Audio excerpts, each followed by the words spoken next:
యేసుక్రీస్తు శ్రేష్టమైన ఉన్నతమైన నామంలో అందరికీ వందనాలండి. దేవాతి దేవుని మహాకృపను బట్టి ప్రతి ఒక్కరికి నా ప్రత్యేకమైన వందనాలు తెలియజేస్తూ ఉన్నాను. ఈ వాక్యాన్ని అనేక మందికి షేర్ చేయమని అడుగుచున్నానండి. దేవాతి దేవుడు ఈ దినాన్న మనతో మాట్లాడుచున్న అంశం ఏంటంటే సంతాపపడి ఏడ్చుట అనే అంశం ద్వారా ఆయన ఈ దినాన్న మనతో మాట్లాడుచున్నారు. ఏంటి సంతాపపడి ఏడ్చుటని చూసినట్లయితే మత్తయి సువార్త 26వ అధ్యాయము 75వ వచనము. ఇక్కడ చూసినట్లయితే కనుక కోడి కొయ్యక మునుపు నీవు నన్నెరుగనని ముమ్మారు చెప్పెదవని యేసు తనతో అనిన మాట పేతురు జ్ఞాపకము చేసుకుని వెలుపలికి పోయి సంతాపపడి ఏడ్చెను. దేవుడు ఈ పరిశుద్ధ వాక్యము దీవించి ఆశీర్వదించునుగాక. ఆమేన్. ప్రార్థన. సర్వోన్నతుడా, సర్వాధికారి నీకు వందనాలు. ప్రతి దినము తండ్రి ఒక వర్తమానం ద్వారా మీరు మాతో మాట్లాడుచున్నారు నాయన. వాటి ద్వారా మా జీవితాన్ని, మా బ్రతుకుల్ని నాయన మేము వెలిగింప చేసుకున్నవారుగా సహాయం దయచేయండి. నీ వాక్యం ద్వారా మేము ఏమి నేర్చుకోవాలో అది మాకు నేర్పించండి బాబు. నీకు వందనాలు, స్తోత్రాలు. ఎన్న వాక్యాన్ని విడిచిపెట్టకుండా నీ కృప దయచేయండి. ఈ వాక్యము అనేక మంది చెంతకు చేరినట్టుగా సహాయం దయచేయండి నాయన. యూట్యూబ్ ద్వారా అనేక మంది ఈ వాక్యము విని నాయన వారిలో ఒక్కరైనను తండ్రి నాయన నీ యందు రక్షింపబడేవారు ఉండాలని ఆశపడుచుండగా ఆశగల ప్రాణాన్ని తృప్తిపరిచే దేవుడు తండ్రి, నీ కొరకు ఒక ఆత్మలను సంపాదించాలనే సంతృప్తి గల జీవితాన్ని మాకు దయచేయమని అడుగుచున్నాం. దేవానికి వందనాలు. ఈ దినాన్న తండ్రి మీరు మాట్లాడుచున్న లేఖనమును సూటిగా తేటగా మాట్లాడమని ప్రభా చిన్న ప్రార్థని సన్నిధానం చేర్చుకోమని నజరేనేసు నామములో అడుగుచున్నాం తండ్రి. ఆమేన్. మరి దేవాతి దేవుడి దినాన్న మనతో ఏం మాట్లాడుచున్నారండి? సంతాపపడి ఏడ్చుట. ఎవరు ఆ విధంగా ఏడ్చారు? ఎందుకు సంతాపపడినట్లు ఇక్కడ మరి మనకు కనిపిస్తుంది అంటే, మరి యేసుక్రీస్తు ప్రభువారు ఆయన ఎవరో తెలియదు, ఆయన ఎవరో నాకు తెలియదు అని పేతురు ఏం చేశాడండి? అబద్ధం ఆడాడు అనమాట. ఎన్నిసార్లు చెప్పాడంటే 3 సార్లు అబద్ధం చెప్పాడు. మరి దేవుడు ముందుగానే మరి పేతురుతో చెప్పిన విధానాన్ని మనం చూస్తూ ఉంటాం. అప్పుడు ఆ యొక్క మాటలు చెప్తున్న సందర్భంలో పేతురు అంటాడు కదా, ప్రభువా నీతో మరణమైనా మరణిస్తాను కానీ నిన్ను విడిచిపెట్టను, మరి మరణమైనా మరణిస్తాను కానీ నేను అబద్ధము చెప్పను అని మరి దేవునితో చెప్పినప్పుడు మరి దేవుడు అంటాడు కదా, పేతురు నువ్వు నన్ను ఎరుగనని ముమ్మారు అబద్ధం చెప్తావని మరి ఆ యొక్క మాటల సందర్భంలో ఆయన చెప్పడం అనేది మనం చూస్తూ ఉంటాము. అలానే మరి దేవుడు ఏదైతే మరి చెప్పి ఉన్నాడో ఆ రీతిగానే ఇక్కడ ఈ దినాన్న జరిగినట్లుగా చూస్తూ ఉంటున్నాం. అయితే యేసుక్రీస్తు ప్రభు వారిని మరి ఇస్కారియోతు యోధ ఏం చేశాడండి? అమ్మివేశాడు కదా. అమ్మివేసినప్పుడు మరి ఆయనకి ఒక గుర్తు చెప్పి ఆ గుర్తు ద్వారా ఆయన అప్పగించినప్పుడు మరి ఆయన పట్టుకుని ఆయన బంధించినప్పుడు ఆ బంధించిన యొక్క స్థలంలో పేతురు గారు ఉన్నారండి. పేతురు గారు ఉంటే అక్కడున్న ఒక చిన్నది ఇగో ఇతడు కూడా మరి వాళ్ళు ఒక మనుషుడు అని చెప్తా ఉన్నది. అలాగూ చెప్తున్న సందర్భంలో అతను అంటున్నాడు కదా, ఆయన ఎవరో నాకు తెలియదని మొదటిసారిగా చెప్పాడు. మరొక చిన్నది మరి ఆ విధంగానే అన్నప్పుడు ఆయన ఎవరో నాకు తెలియదు అని చెప్పాడు. 3వ సందర్భంలో కూడా మరి ఆయన ఏం చేశాడంటే ఇంకొక వ్యక్తి మరి ఈయన కూడా ఆయన మనిషి అన్నప్పుడు మరి ఏం చేశాడండి పేతురు గారు? ఆయన శపించుకోవడం, ఒట్టు పెట్టుకోవడం మొదలుపెట్టి ఆయన ఎవరో నాకు తెలియదు అని మరి ఆయన అబద్ధం చెప్పినట్లుగా చూస్తూ ఉంటున్నా. అప్పుడు వెంటనే కోడి కూసిందండి. అప్పుడు దేవుడు మరి పేతురు గారితో అన్న మాటలను జ్ఞాపకం చేసుకున్నాడు. పలనాడు ఈ విధంగా దేవుడు నాతో చెప్పాడు, అది నిజమే అని మరి పశ్చాత్తాపడి సంతాపపడి ఏడుస్తున్నట్లుగా చూస్తూ ఉంటున్నాం. ఈ సంతాపం అనేది ఎక్కడ మనము చూపిస్తాం? ఎప్పటికీ మనకి సంతాపం అనేది కలుగుతుందంటే మన కుటుంబ సభ్యులు కానీ ఎవరైనా మరణించినప్పుడు మనం ఏం చేస్తామండి? సంతాపము తెలియజేస్తాం. అంటే మన యొక్క సానుభూతిని వాళ్ళకి తెలియజేస్తూ ఉంటాం, ఓదారుస్తాము. ఏడవకండి, బాధపడకండి అని మనము వాళ్ళని ఓదార్చేవారుగా ఉంటాము. మరి ఆ విధమైన సంతాపము మనం తెలియజేస్తాము. మరి ఇక్కడ కూడా ఆ విధంగానే పేతురు గారు సంతాపపడుచున్నారు. ఎందుకు సంతాపపడుచున్నాడంటే మరి దేవుని మరి ఆయన ఎవరో ఎరుగను, తెలియదు, మరి ఆయన ఎవరో నాకు తెలియదు అని మరి ఆయన చెప్పినందుకు ఎంత సంతాపపడి ఏడుస్తున్నాడండి. మరి ఆ యొక్క అబద్ధం ఆడినందుకు ఎంతో దుఃఖంతో సంతాపంతో మరి పేతురు గారు ఏడుస్తున్నట్లుగా చూస్తూ ఉన్నాం. మన కుటుంబాల్లో ఎవరైనా కోల్పోయినప్పుడు మనం కూడా అదే రీతిగా మనము సంతాపపడి ఏడుస్తాం కదండి. అప్పుడు మనం ఓదార్చేవారు ఎవరంటే దేవుడే. ఈ లోకంలో ఓదార్పునిచ్చేది ఎవరంటే దేవుడే. మనుషుల వలన ఎటువంటి ఆదరణ మనకి కలగదు. వాళ్ళు ఆదరించిన ఆదరణ కొంత మట్టిగా ఉంటుంది, కానీ దేవుడు ఓదారిస్తే మనకు ఓదార్పు దొరుకుతుందండి. అలాంటి ఓదార్పును ఈ దినాన మనం పొందుకునేవారు ఉండాలి. చాలామంది యొక్క కుటుంబాల్లో మరి అనేక మంది వ్యక్తులను కోల్పోయినట్లుగా చూస్తూ ఉంటున్నాం. ఎన్నో మరణాలు చూస్తూ ఉంటున్నాం. ఆ యొక్క మరణము జరిగినప్పుడు మనము వాళ్ళని ఆదరిస్తాము, మరి వాళ్ళని ఓదరుస్తాం కదండి. మరి ఆ విధమైన సంతాపాన్ని మనకు తెలియజేస్తాం. కాబట్టి అటువంటి దుఃఖంలో ఉన్నవారికి, మరి అలాంటి బాధలు ఉన్నవారికి దేవుడి దినాన్న మరి ఆయన యొక్క ఆదరణ మీకు దయచేస్తాడని మరి ఆయన మనతో మాట్లాడుచున్నారు. ఆయన ఆదరిస్తే మరి ఎవరైనా ఓదార్పు నందక తప్పదండి. మనుషుల వల్ల ఓదార్పు కలగదు, కానీ ఆ దేవాతి దేవుడు మన హృదయాన్ని మరి ఎంత సమాధానంతో మరి స్థిరపరుస్తాడంటే అంత సమాధానాన్ని ఆయన మనకి ఇస్తాడు. కాబట్టి ఈ దినాన్న మరి పేతురుని జ్ఞాపకం చేసుకుంటున్నాం. మరి నీతో నేను మరణిస్తాను, కానీ నేను అబద్ధం ఆడను, నేను ఎలాగూ చేయను అలాగూ చేయను అని చెప్పిన పేతురే మరి ఆయన్ని బంధిస్తూ ఆయన తీసుకువెళ్తున్న సమయాన్న మరి పేతురు గారికి ఎటువంటి ఆపద వస్తుంది అనుకున్నారో, ఎలాంటి ప్రమాదం కలుగుతుంది అనుకున్నారో, ఆయనతో పాటు కూడా అతన్ని కూడా చంపుతారనే ఆలోచన కలిగి ఉన్నాడేమో. ఏం చేశాడండి? మరి ఎంతగానో భయపడి ఆయన ఎవరో నాకు తెలియదు అని శపించుకోవడం, ఒట్టు పెట్టుకోవడం మొదలుపెట్టారు. మనము కూడా మన యొక్క జీవితంలో మరి కొన్ని సందర్భాల్లో అబద్ధాలు ఆడుతూ మరి మనం ఒట్టి పెట్టుకునేవారు ఉన్నామేమో, శపించేవారు ఉన్నామేమో. అలాంటి జీవితం మనలో ఉంటే మరి మనం తీసివేయాలండి. మనం ఎలాగూ జీవించాలంటే దేవుడు మనకి ఒక ప్రాముఖ్యమైన స్థితిని ఇచ్చారు కదండి. ఆ స్థితిని కలిగి మనం జీవించాలి. ఏంటి ఆ స్థితి అంటే మనము న్యాయముగా జీవించాలండి. అన్యాయంగా దేనిని మనము ఆశించకూడదని దేవుని వాక్యం మనకి నేర్పిస్తుంది. మనం న్యాయంగా సంపాదించుకోవాలి, న్యాయంగా బ్రతకాలి. ఒక మనిషి జీవితంలో ఒక మంచి పేరు సంపాదించుకోవాలంటే ఎంతో కష్టపడాలి ఆ మనిషి. మరి ఎన్నో కష్టాలు పడుతూ ఉన్నప్పుడు ఆ వ్యక్తి మంచి పేరు సంపాదించుకుంటారు. ఆ మనిషి గురించి ఏం చెప్తారు? ఫలానా వ్యక్తి అండి, మంచి వ్యక్తి అండి, ఇతరులకు సహాయం చేస్తాడండి, పేదవారికి సహాయం చేస్తాడండి, మరి మందిరంలో ఎలా పనిచేస్తారండి, మందిరంలో ప్రతి పనిని చక్కపరుస్తారండి, లేకపోతే ఇలాంటి వ్యక్తిత్వం కలిగిన వారండి, ఇతరులకు సహాయం చేసే మనసు ఉందండి, పేదవారి పట్ల కనికరం కలిగే మనసు ఉందండి అని ఒక వ్యక్తి గురించి చెప్తారు. అదే వ్యక్తి మరి చెడ్డవాడు అనిపించుకోవడానికి ఎంత సమయం పడుతుంది అంటండి? ఒక్క నిమిషం కూడా పట్టదు సమయం. ఒక కన్ను రెప్పపాటులో ఆ మనిషిని చెడ్డగా చెప్పుకున్నారనుకో, మరి ఆ యొక్క వ్యక్తి గురించి ఏ నోటితో అయితే ఇతడు గొప్పవాడు లేకపోతే మంచి వ్యక్తి అన్నారో అదే నోటితో నీచమైన మాటలు మాట్లాడతారండి.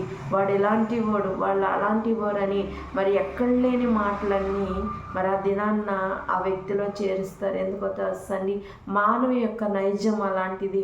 ఒక మంచిని మంచి అయితే మంచి చెప్పిన ఆ నోటితోనే మరి అతని చెడ్డవాడని మరి ఆ నోటితోనే చెప్తూ ఉంటారు. కాబట్టి మనుషుల యొక్క నైజం అలాగే ఉంటుంది. కాబట్టి మనము ఒక పేరు సంపాదించుకోవడానికి మరి ఎంత కష్టపడాలి కదండి. ఆ మంచి పేరు సంపాదించుకున్న కష్టము మరి ఆ చెడ్డ పేరు సంపాదించుకోవడానికి పట్టదండి. అంత సమయం పట్టదు. నువ్వు సంపాదించుకున్న పేరుకు పట్టే అంత సమయము మరి చెడ్డవాడు అనిపించుకోవడానికి పట్టదండి. ఒక కన్ను రెప్పపాటులో చెడ్డవాడని ఈ యొక్క సమాజం మనం చిత్రీకరిస్తుంది. కాబట్టి మనమేంటో తెలిసినప్పుడు, మన నిజాయితీ ఏంటో మనం తెలిసినప్పుడు, ఎవరు ఏమి మన విషయంలో ఎలాంటి నీచమైన మాటలు మాట్లాడినా, ఎలాంటి అవమానకరమైన మాటలు మాట్లాడినా మనం బాధపడవలసిన పని లేదండి. ఎందుకంటే మన వ్యక్తిత్వం ఏంటో, మన నడిచే విధానం ఏంటో, మనం ఎలా బ్రతుకుచున్నామో అనేది ఎవరికి తెలుసండి? మనుషులకు తెలియకపోవచ్చు, కానీ దేవునికి తెలుస్తూ ఉంటుంది. కాబట్టి ఒక వ్యక్తి నీ గురించి చెడ్డగా ప్రచారం చేస్తున్నాడు, ఒక వ్యక్తి నిన్ను చెడ్డగా అంటున్నాడు అనుకోండి, మరి అతని కొరకు నీవు ప్రార్థన చేయి. దేవుడే అతన్ని ఏం చెయ్యాలో మరి దేవుడే చూసుకుంటాడు. దేవుని చేతికి అప్పగించండి, దేవుడే చూసుకుంటాడు. వారిని మనం తిరిగి ఏమీ అనక్కర్లేదు. మరియు వాళ్ళ పక్షాన మనం ప్రార్థన చేసినప్పుడు మరి దేవుడే వారికి ఏ విధంగా బుద్ధి చెప్పాలో, ఏ విధంగా వాళ్ళు తీర్చిదిద్దాలో దేవుడే చూసుకుంటాడండి. కాబట్టి ఈ దినాన్న నువ్వు అవమాన పాలయ్యావేమో, ఈ దినాన్న నిన్ను అనేక మంది ఎగతాళి చేస్తూ ఉన్నారేమో, ఈ దినాన్న నిన్ను అనేక మంది హేళన చేస్తున్నారేమో, ఈ దినాన్న నీవు నలుగురిలో అల్లరి పాలైపోయి జీవిస్తున్నావేమో.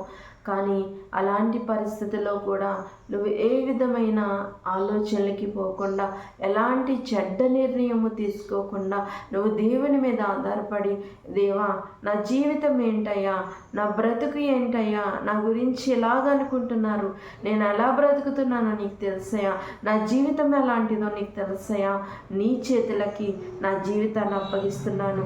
నన్ను అవమానపరిచిన వారి ఎదుటే నన్ను ఒక గొప్పగా, ఒక ఉన్నతమైన స్థితి కలిగిన వ్యక్తిగా నిలబెట్టయ్యా. నువ్వు ఆయనకు ప్రార్థన చేయగలిగితే, నిన్ను ఎవరైతే అవమానపరిచారో, నీ గురించి ఎవరైతే నీచముగా చెప్తున్నారో వాళ్ళ ఎదుటనే దేవుడు నిన్ను తలనెత్తి గొప్పగా నిలబెడతాడు.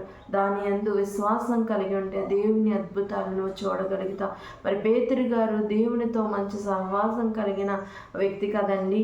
మరి శిష్యుల్లో ఒక్కడిగా ఉన్నాడు, ఆయనతో సహవాసం చేశాడు. ఆయన ఇష్టానుసారంగా మరి జీవించిన జీవితం మనం చూస్తూ ఉంటున్నాం. కానీ మరి చివరి దశలో మరి దేవుణ్ణి ఎరుగనని అబద్ధం చెప్పిన వ్యక్తిగా చూస్తూ ఉంటాం. అంటే పేతురు గారు అప్పుడు వరకు ఒక మంచి శిష్యుడిగా పేరు పొంది ఉండొచ్చు కదండి. మరి ఆ దేవుడు ఎవరో తెలియదని అబద్ధం చెప్పిన దాంతో మరి తన వ్యక్తిత్వం ఏం చేశాడండి? కోల్పోయాడు. కానీ తిరిగి ఆ వ్యక్తిత్వాన్ని తను నిలబెట్టుకున్నాడు, పశ్చాత్తాపడ్డాడు, వెంటనే పశ్చాత్తాపడ్డాడు, ఏడ్చాడు, వెలుపలిపోయి సంతాపపడి ఏడ్చాడు. మళ్ళీ తన జీవితంలో దేవుని కొరకు తన ప్రాణం ఇచ్చేంత వరకు తన పరిచర్య చేస్తూ మరి ఆయన ప్రాణాన్ని సమర్పించినట్లుగా చూస్తూ ఉంటున్నాం. ఈ దినాన్ని నువ్వు ఎలా జీవిస్తున్నావు? ఈ దినాన్ని నువ్వు ఎలా బ్రతుకుతున్నావు? నీ బ్రతికేంటి? మరి నువ్వు యొక్క మందిరంలో ఒక ఉన్నతమైన స్థితిలో జీవిస్తూ మరి ఒక ఉన్నతమైన వ్యక్తిగా ఉంటూ మరి ఒక ఉన్నతమైన పాత్రను దేవుని మందిరంలో పోషిస్తూ మరి నువ్వు ఎలా జీవిస్తున్నావు? నీ బ్రతుకు ఎలా ఉంది? నీ యొక్క జీవితం ఎలా ఉందో ఒక్కసారి నువ్వు ప్రశ్నించుకుంటావా? ఒకవేళ నువ్వు మరి దేవుని సన్నిధానంలో ఒక పాత్రను పోషిస్తూ ఈ లోకంలో నువ్వు నీచమైన మాటలు మాట్లాడేవాడిగా ఉన్నావేమో, లేకపోతే నీచమైన మాటలు మాట్లాడేదానిగా ఉన్నావేమో, లేకపోతే ఇతరుల మీద అబద్ధం చెప్తున్నావేమో, ఇతరుల మీద బురద చల్లే స్థితిలో జీవిస్తున్నావేమో, మరి ఇతరుల గురించి చెడ్డగా ప్రచారం చేస్తున్నావేమో, మరి వ్యభిచారం చేసే వ్యక్తిగా ఉన్నావేమో, మరి దొంగతనం చేసే వ్యక్తిగా ఉన్నావేమో, అబద్ధాలు చెప్పే వ్యక్తిగా ఉన్నావేమో, మోసం చేసే వ్యక్తిగా ఉన్నావేమో. ఒక్కసారి నిన్ను నీ పరిశీలన చేసుకొని బ్రతికి ఏంటి? మరి నువ్వు దేవుని మందిరంలో ఒక పాత్రను పోషించే అర్హత నీకుందా లేదా అని నువ్వు తెలుసుకున్నట్లయితే మరి దేవుని సన్నిధానంలో మనం ఎలా ఉండాలండి? ఉన్నతంగా ఉండాలి. ఒక దేవుని సన్నిధానంలో ఒక పాత్రను మనం పోషిస్తున్నాం. ఒక సండే స్కూల్ టీచర్ గారిగా, లేకపోతే ఒక యూత్ టీచర్ గారిగా, ఒక సంఘ పెద్దలుగా, లేకపోతే ఒక దైవ సేవకులుగా ఒక మందిరంలో నువ్వు ఉన్నావంటే నువ్వు ఎలాంటి పాత్ర కలిగి ఉండాలి? ఎలాంటి లక్షణాలు కలిగి ఉండాలి? ఎప్పుడైనా ఆలోచించావా సహోదరి, సహోదరుడా? మరి ఒక ఉన్నతంగా ఉండాలండి. దేవుని సన్నిధానంలో మనం ఒక పాత్రని కలిగి ఉన్నాం కదా, ఆ పాత్రలో మనం నమ్మకం కలిగి ఉండాలి. అంటే పూర్తిగా లోకము నుంచి వేరు చేసే స్థితిలో మనం జీవించాలి. అబద్ధాలు కానీ, దొంగతనాలు కానీ, ఇతరుల మీద బురద చల్లడం కానీ, మరి ఇతరులతో మరి వ్యభిచారం చేయడం కానీ, దొంగతనాలు చేయడం కానీ, హత్యలు చేయడం కానీ, ఇతరుల్ని హేళన చేయడం కానీ, ఇతరులతో మరి సరసాలు చేయడం కానీ, ఇలాంటివి ఏమీ ఉండకూడదండి. ఇతరులతో ఎటకారాలు ఆడడం కానీ, ఇలాంటివి ఏమీ లేకుండా మనని మనం పవిత్రపరుచుకుని జీవించినట్లయితే దేవుని యొక్క మందిరంలో పాత్ర పోషించే అర్హత పొందుకునేవారు ఉంటా. అలాగూ జీవించలేకపోతే దేవుని సన్నిధానంలో పాత్ర పోషించే స్థితిలో మనము జీవించకూడదు. అది ఎవరైనా సరేనండి, నేనైనా లేకపోతే దైవ సేవకులైనా మరెవరైనా కూడా దేవుని పాత్ర పోషించడానికి అర్హులు కాదు. మరి ఈ దినాల్లో మనం ఎలా ఉన్నాం? మరి దేవునితో మంచి మరి ఉన్నతమైన స్థితిలోనే ఉండేవారు కదండి. ఒక ఉన్నతమైన పాత్రను పోషించారు ఎవరు? ఇస్కరియోతు యూదా. ఆ పాత్రని ఏం చేశాడు? అపవిత్రపరుచుకున్నాడు. అంటే మరి దాని మీద వ్యామోహాన్ని పెంచుకున్నాడు. మరి అది దొంగిలించాలనే ఆలోచన అతనికి వచ్చింది. మరి డబ్బు మీద వ్యామోహం కలిగింది. అందుకనే మరి దేవుని మోసం చేసి మరి దేవుణ్ణి అప్పగించాలన్న ఆలోచనకి మరి ఇస్కరియోతు యూదా వచ్చేసాడు. అలానే పేతురు కూడా మరి మంచి సహవాసాన్ని కలిగి ఉన్నాడు, మంచి శిష్యుడిగా ఉన్నాడు. అలాంటి వ్యక్తిలో కూడా ఏమొచ్చిందండి? మరి తన ప్రాణము మరి కోల్పోతానేమో అనుకున్నాడేమో, మరి అబద్ధం చెప్పాడండి. ఇలాగూ మరి దేవుని సన్నిధానంలో మనము ఎలాంటి జీవితం జీవిస్తున్నాం? ఒక దొంగలాగా జీవిస్తున్నామా? ఒక అబద్ధికుడిగా జీవిస్తున్నామా? ఒకసారి ఆలోచించండి. మరి ఇస్కరియోతు యూదా ఒక దొంగగా మరి ఒక మోసగాడిగా మరి తన జీవితాన్ని పేరు తెచ్చుకున్నాడు.